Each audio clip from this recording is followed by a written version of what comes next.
네, 원장님 오늘은 어떤 강의를 준비를 해오셨나요? 예, 오늘은 저번에 이어서 뇌 건강에 대한, 뇌 질환에 대한 얘기를 좀 말씀드리려고 합니다.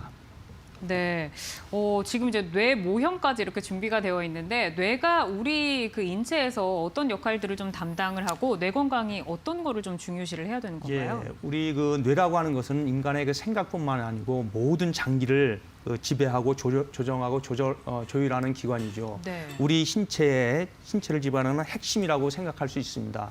이 뇌라고 하는 것은 여기 제가 모형에 보시다시피 이 두개골이라고 하는 전체 속에 이렇게 굉장히 연약한 모습으로다가 뇌가 존재하게 있는데요. 이거를 우리가 이제 아래 위로다 이렇게 잘라서 보게 되면은 그 단면이 이렇게 보이게 됩니다. 이게 보이게 되는데 겉에 있는 이 부분을 피질 부분이라고 하거든요. 네. 이 부분이 바로 우리의 그 생각이라든가 인지 능력을 담당하는 부분이고요. 그 속에 이렇게 노란 거 안쪽에 보면 이렇게 줄기처럼 있어요. 뇌줄기라고 하거든요. 이 부분이 우리가 시상이라고 하고 또 시상하부라고 하는 간뇌 부분이 있어요. 이 부분은 우리 몸의 그 호르몬 조절이라든가 감각 이런 거를 총괄하게 되고요. 그 대뇌 피질과 이 간뇌 사이의 변연부라고 하는 이런 부분인데 이 부분이 우리의 감정이라든가 기억을 담당하게 되고요. 그 밑에 보면 이렇게 노랗게 있는 부분인데 이 부분이 바로 우리가 그 뇌간이라고 하는 부분인데요. 오늘 말씀드린 그 중뇌, 그다음에 뇌교, 그다음에 연수 이 부분인데 이 부분은 우리 몸의 그 생명하고 직결되는 부분이거든요. 즉 호흡을 한다든가 심장을 뛰게 한다든가 이런 우리 생명하고 직결돼 있는 부분이고 좀 더 내려가게 되면 이제 척추에 척수라고 하는 부분이 있는 거죠. 네. 우리의 척추에. 예, 그렇게 돼 있습니다. 이런 부분에 이제 기능이 떨어지게 되면은 우리 신체 전반에 걸쳐서 상당한 영향을 미치게 되고요. 오늘은 여러 가지 뇌 질환 중에서 특별히 운동에 관련된 운동할 때 운동이 잘 안 되는 질환. 네. 그중에 대표적인 게 저희가 파킨슨병이 있고요. 네. 그다음에 손의 위축증, 또 드물게는 루게릭병 이런 운동에 관련된 3가지 질환에 대해서 한번 다뤄보겠습니다. 알겠습니다. 사실 이제 뇌가 중요한 곳이다라는 거는 모두 알고 있지만 뇌를 건강하게 유지를 할수록 우리의 삶이 더 젊어지고 또 활기찰 것이다라는 것은 모두들 아실 텐데요. 오늘은 이제 뇌 건강에 대해서 살펴보도록 하겠습니다. 방송을 보시면서 뇌 건강, 파킨슨병, 류게릭병 그리고 손의 위축증 뭐 이러한 병명에 대해서 궁금한 점이 있으시거나 혹은 나의 이런 증상이 이 질환에 해당이 되나 이런 부분 궁금하시다면 저희에게 전화나 문자로 상담을 신청을 해주시면 되겠습니다. 네, 전화 02-3772-9433, 3772-9459번 활짝 열어두고 있고요. 샵 3772번으로 문자 보내주셔도 상세하게 상담 나눠드리도록 하겠습니다. 이제 본론으로 좀 들어가기 전에 우리가 이제 뇌 모형을 보기는 했는데 뇌에 대해서 하나하나 좀 짚어보도록 하겠습니다. 이제 뇌가 신경계 중추다라고 이제 흔히 얘기를 하는데요. 뇌의 이제 구조를 저희가 조금 더 살펴보고 특징들도 좀 짚어봐 주실까요? 예. 제가 오늘 이게 말씀드릴 3가지 질환에 대해서 가장 이제 중심이 되는 것이 대뇌 변연에 존재하게 있는 기저핵 부분이거든요. 이 기저핵 부분이 바로 우리가 이제 파킨슨병을 일으키는 주요한 부분이 되겠고요. 그 다음이 이제 우리 중뇌라고 하는 요 부분도 역시 상당히 중요하고 그 위에 손의 움직임을 이제 관할하는 손의 부분, 이 부분이 이 3부분이 되게 중요할 것 같습니다. 기저핵, 뇌간에 있는 중뇌. 그다음에 머리 뒤편에 있는 손에 이 3부분이 오늘 말씀드릴 질환의 중요한 부분이 되겠습니다. 네, 사진 보니까 굉장히 복잡해 보이는데 예. 다음 사진은 예, 이거, 지금 보고 네. 있는 그 사진을 MRI 영상으로 이제 보게 MRI. 되면은 MRI 영상으로 보게 되면은 그 특별히 그 뇌 기저핵 부분에 선조체라고 하는 좀 빨갛게 돼 있는 좌우에 이제 빨갛게 있어야 되죠. 네. 저 부분이 우리가 뇌 기저핵 부분에 있는 선조체라고 하는 부분이고요. 빨간 부분이 뭐 이름은 기억하실 필요가 없는데 피각이라든가 담창구라든가 또는 미상핵 이런 부분들이 질환에 상당히 중요한 부분이 되겠습니다. 근데 이제 뇌 건강을 그 해치는 대표적인 병 중에 하나가 많이 들어본 거 이제 저는 파킨슨 병은 좀 많이 들어봤어요. 예. 근데 이제 나이가 들면서 발생을 하다 보니까 황혼의 늪이다라고 불리기도 하는데 예. 오늘은 이제 파킨슨 증이 등장을 했습니다. 우리가 이제 흔히 알고 있는 파킨슨 병과는 조금 다른 건가요? 예, 이제 일반 우리 시청자분들께서는 뭐 파킨슨 병이나 그게 그거 아니냐? 예, 뭐 그냥 그렇게 이해하셔도 무리는 없는데요. 학문적으로 굳이 구분을 하자면 파킨슨 병은 그 아까 말씀드린 뇌간에 있는 그 중뇌 그 네. 부분에 흑질이라고 하는 부분인데 멜라닌 색소가 많기 때문에 실제로 검게 보인다고 해요.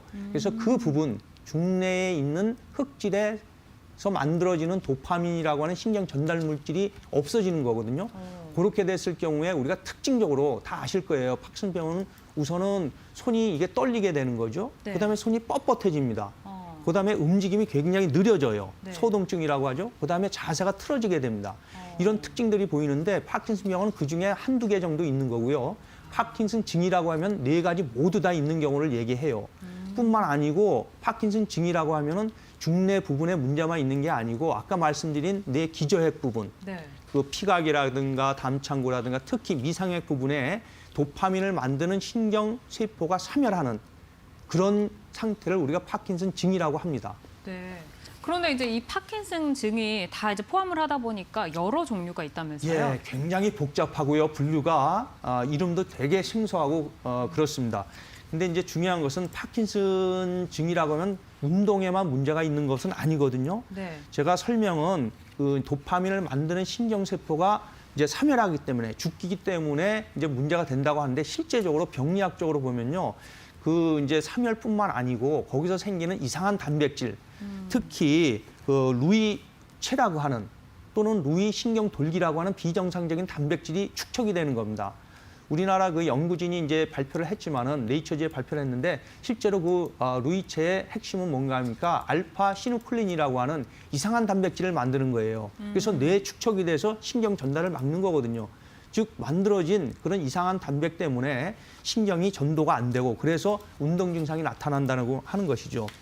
그래서 그 파킨슨의 종류를 보면은 파킨슨병, 파킨슨증, 그 중에서도 비정형 파킨슨증이라고 하는 병이 있는데 이것은 꼭 우리가 중뇌 이 부분에만 문제가 있는 게 아니고 다른 그 많은 신경계의 전반에 걸쳐서 병을 일으키는 그래서 이름도 요상한 그 진행성 핵상마비라든가 또는 그 피질 기저핵 변성 또 다계층 위축증 이거 이렇게 나누게 되고 다계층 위축증 중에서도 특히 선조체 흑질 변성이라든가 샤이 드래거 증후군 또는 그 올리브 뇌교 그 소뇌 위축증 뭐 이런 아주 듣기도 생소한 이런 병도 있고요. 네. 거기에 반해서 2차성 파킨슨병이라고 하는 것도 있는데 이것은 주로 혈관에서 문제가 생겨서 생기는 파킨슨병, 혈관성 파킨슨병 또는 그 약물 때문에 생기는 그 뭐 신경 안정제라든가 메칠 도파라든가 항구들 이런 약물 때문에 생기는 파킨슨증도 있고요.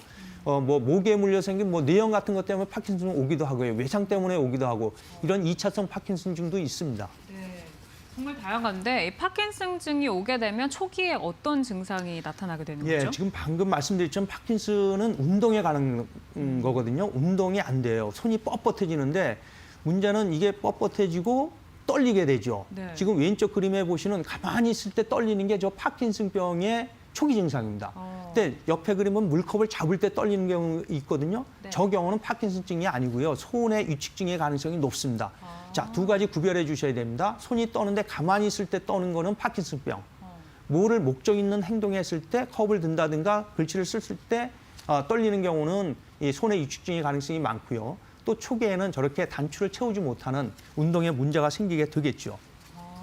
이게 이제 단계별로 진행 상황이 좀 나와 있는 것 같은데 1단계부터 지금 5기까지, 1기부터 5기까지 나눠져 있는 것 같아요. 예, 그래서 파킨슨은 뭐 인위적으로 나누기는 했지만요. 처음에는 한쪽, 편측으로 오게 됩니다. 오른쪽이나 왼쪽으로 먼저 증상이 오게 되고요.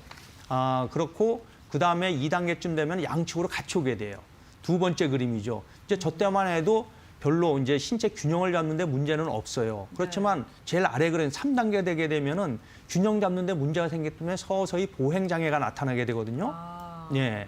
그다음에 이제 한 단계 더 넘어가게 되면은 우리 간호사분이 이제 부축을 하는데 이제 보호자를 안 하면은 거동이 제한되게 되는 이런 상태가 되고요.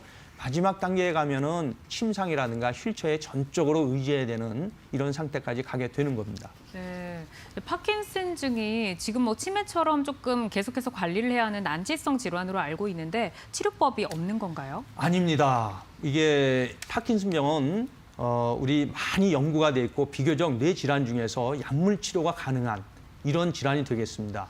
그래서 제가 저 그림에 둔 것은 파킨슨병은 도파민이라고 하는 신경 전달 물질이 없기 때문에 그것을 직접 주사하거나 또는 복용하게 되면 증상이 가시게 되는데 그 도파민이라고 하는 것은 뇌하고 그 혈액 사이에 직접 혈관 사이에 그 장벽을 통과할 수 없어요. 머리로 갈 수가 없거든요.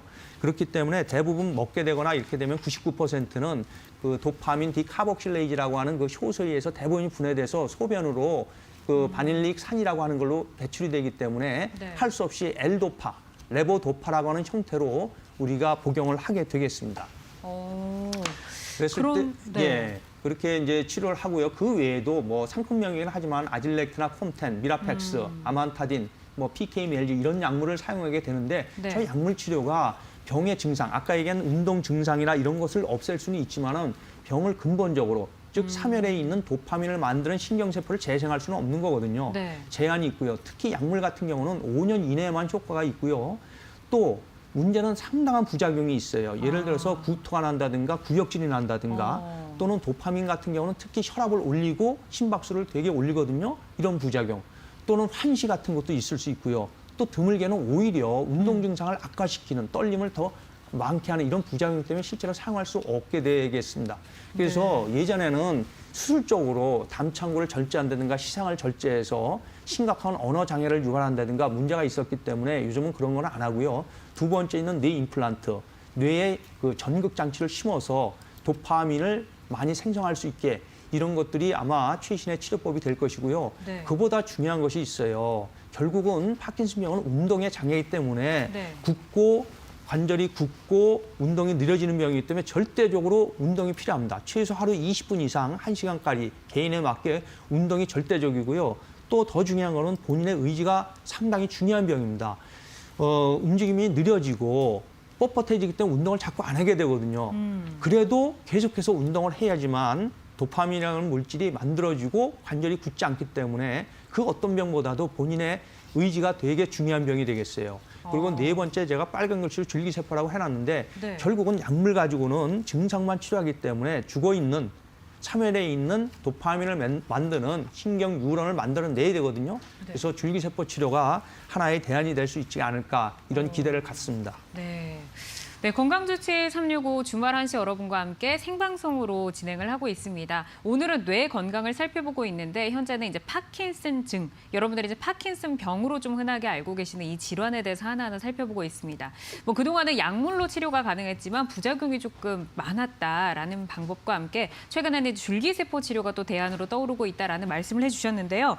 그렇다면 이제 줄기세포를 경동맥에 시술하는 방법이 이 파킨슨증을 포함해서 뇌혈관 질환을 예방하는 데까지 도움을 준다는 말씀이신가요? 예, 저는 이제 그렇게 믿고 제가 이제 여기 보여드리는 경동맥 시술이라고 하는 걸 하는데요. 결국 뇌라고 하는 것은 신경이 살아가려면은 세 가지 조건이 필요하죠. 네. 그 영양분이 되는 포도당이 있어야 되고요. 그다음에 산소 공급이 원활해야 되고, 그다음에 지속적으로 자극이 들어와야 신경은 정상적인 활동을 하게 되겠습니다.